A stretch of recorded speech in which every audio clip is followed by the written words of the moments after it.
Hey guys, Nike here, bringing you the video guide for the Condition Damage Druid Healer for raids.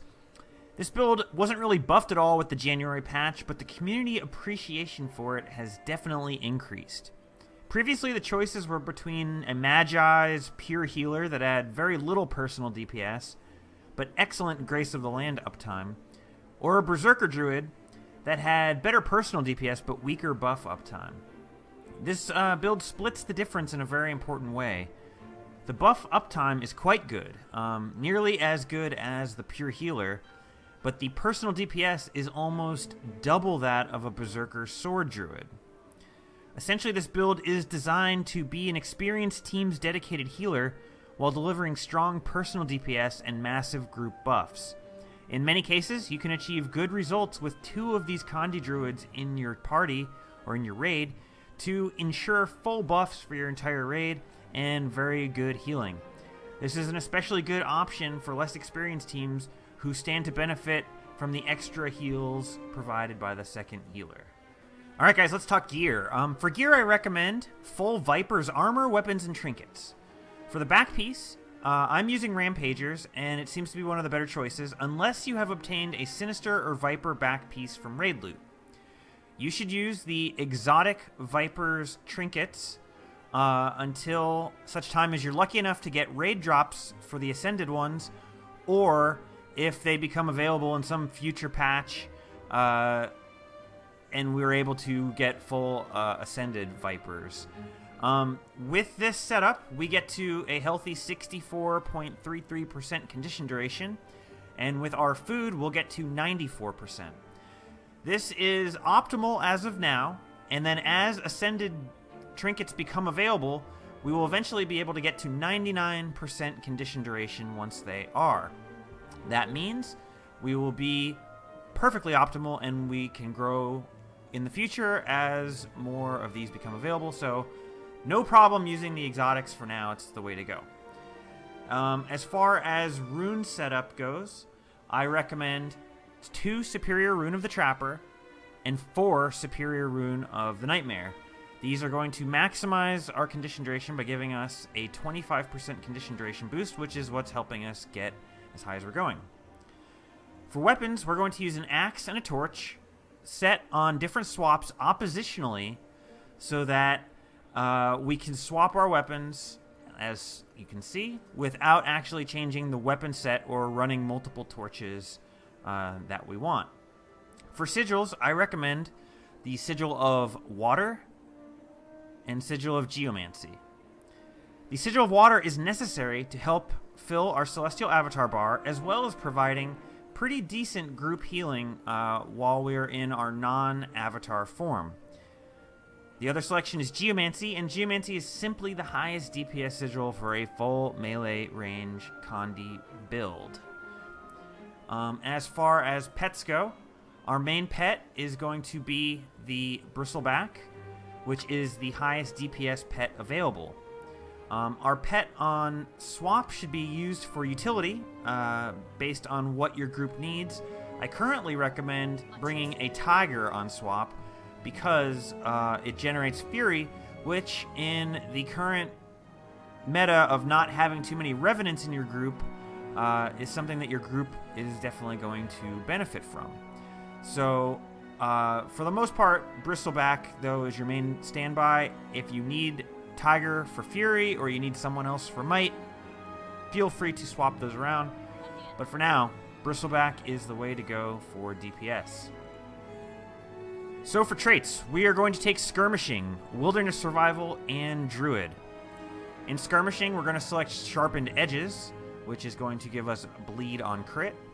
Spotter, which is going to give everybody in our subgroup a 7% chance to boost their crit.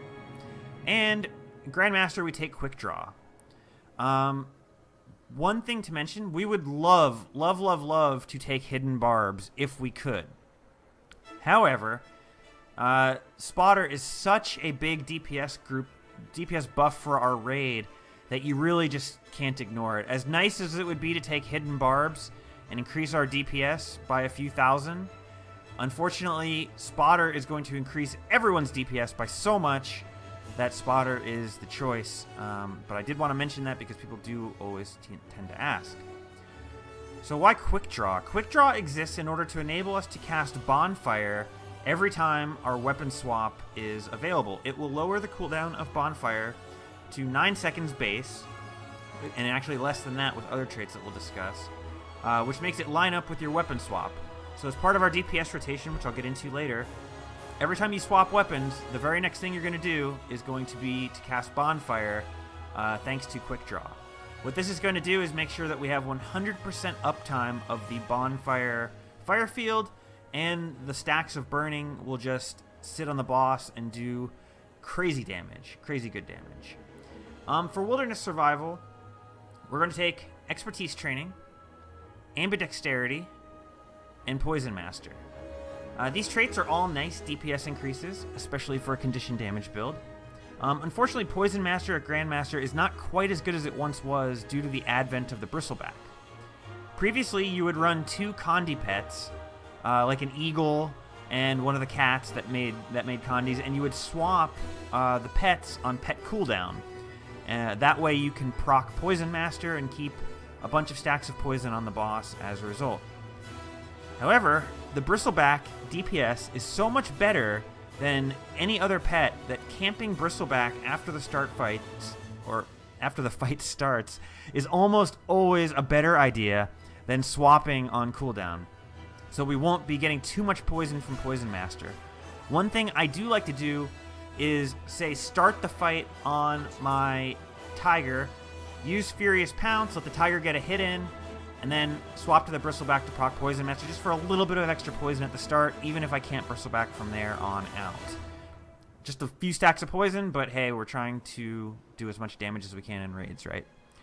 For Druid, we're going to take Cultivated Synergy, Verdant Etching, and Grace of the Land. Cultivated Synergy simply is excellent at improving our capacity as a healer, especially when using glyph healing skills, as Verdant Etching will allow it to trigger a healing seed.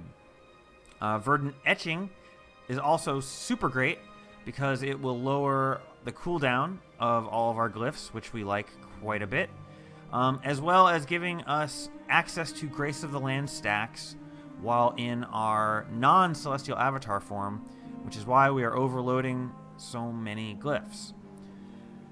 Grace of the Land, simply put, is a huge, massive DPS boost for our team.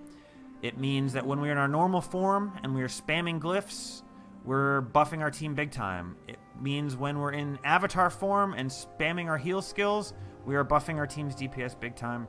Simply put, Grace of the Land is basically the reason you bring a Druid as opposed to some other heal profession. So that is it for traits, guys. We'll move into the next topic. Alright guys, consumables. The optimal food choice is prickly pear pies and toxic focusing crystals.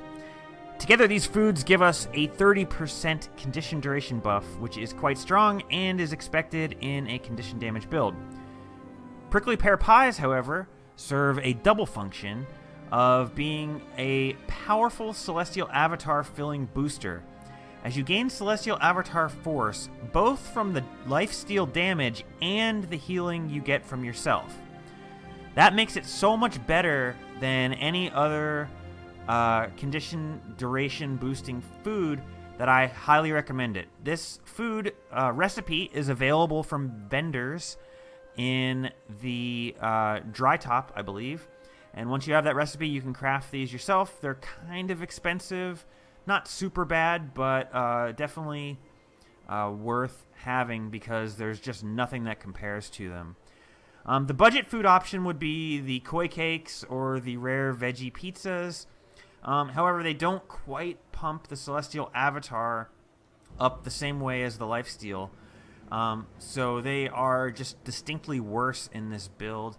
And since prickly pear pies are actually way cheaper to make than rare veggie pizzas or koi cakes, I would say that prickly pear pies are the budget food for this build. Alright, so skills. Our standard loadout is a spirit and 4 glyphs. The glyph of rejuvenation is exceptionally good. Glyph of Empowerment is also fantastic as a buff to our team's DPS. The Elite Glyph is pretty bad in PvE. However, it has a very low cooldown and it gives Grace of the Land stacks, so therefore we prefer it to Entangle. The last glyph slot usually goes to Glyph of Alignment because it's just a simple condition damage buff, and it has a very low cooldown. However, there are times, especially for Veil Guardian, I find where swapping for Glyph of Tides, even though it has a longer cooldown, is going to help you out a lot because it's going to CC and get those Seekers away from you. So there's definitely spots where you want Glyph of Tides. You just got to be aware of when your team needs that functionality more than it just needs a little bit of extra DPS from the Glyph of Alignment. By default, you should bring Frost Spirit, since most comps that people run are heavy on power builds. But you should always keep your team's overall party composition in mind. If you are placed in a subgroup with multiple condition damage dealers, then Sun Spirit is just simply going to be preferred to Frost Spirit. Additionally, another option is to leave out Glyph of Alignment entirely and bring both spirits. This is completely viable, and from a DPS perspective, it's kind of actually a wash. I would imagine that you're going to get more overall party DPS from the glyph due to the stacks of Grace of the Land, but it's arguable, and I think that a good argument can be made that Sun Spirit provides really good DPS as well. The only advantage of the Glyph of Alignment in that situation is going to be that Glyph of Alignment will, as I said, proc Grace of the Land, which also does heal you. So if you're a sole Condi Druid trying to heal your whole raid, you're almost certainly going to want that glyph. If you're in a double Druid party comp, you could probably stand to bring the Sun Spirit there. It's a fair choice. Alright, briefly discussing DPS rotations. As I said before, the crux of the rotation is using Bonfire after a weapon swap thanks to Quick Draw. After that, you want to use Split Blade and Throw Torch on cooldown. Once your Bonfire, Throw Torch, and Split Blade are all on cooldown, that's when you want to spam your glyphs to buff your team, since spamming the glyphs to buff your team is a better option than the kind of bad auto attack on Axe. Also, you're going to want to use your Bristleback Spike Barrage whenever available off cooldown. So that is a relatively easy thing to remember. In Celestial Avatar mode, if you are not under any pressure and you're just simply trying to maximize your team's buffs, and you're just going into Avatar form for the sake of buffs, the best time to use it is immediately following a Bonfire. While you're in Celestial Avatar, you're going to want to use Lunar Impact, which is the number 3 skill, followed by Rejuvenating Tides, the number 4 skill, and then the number 2 skill, Seed of Life. So you'll use those 3 skills, 3, 4, 2, and then exit Celestial Avatar. That will give your team the most Grace of the Land stacks without hurting you. At that point, your weapon swap should still have a few seconds of cooldown left, and you won't waste your Quick Draw. If you're under pressure and you're actually in Celestial Avatar to heal your team, you might be in Celestial Avatar while your Quick Draw comes up.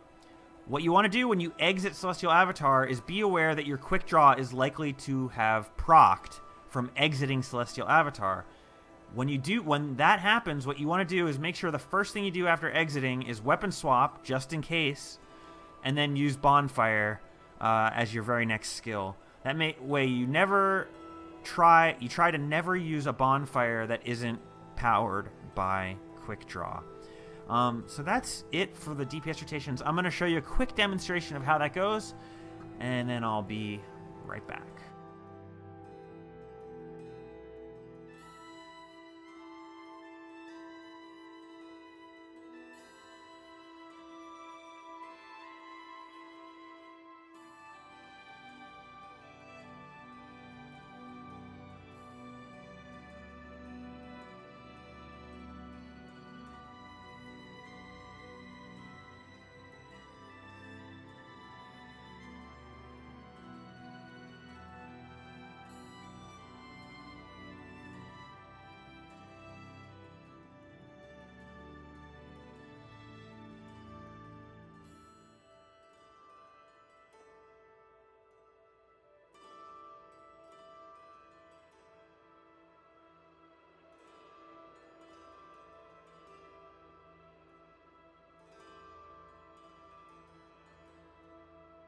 Alright guys, that is it today for my Condition Damage Druid Raid Healer Guide. I hope you guys very much enjoyed it.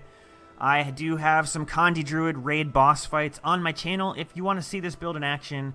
And I hope you guys do, in your own raids, give this build a try. From a personal standpoint, I had no interest in healing or playing Druid before I started with this build. And now I enjoy playing Druid and playing the healer for my group very, very much. And I assume many of you guys who had a negative feeling about playing healers or playing Druids will experience the same thing as me. So I hope you enjoy it, and I will definitely see you guys next time. Thanks so much.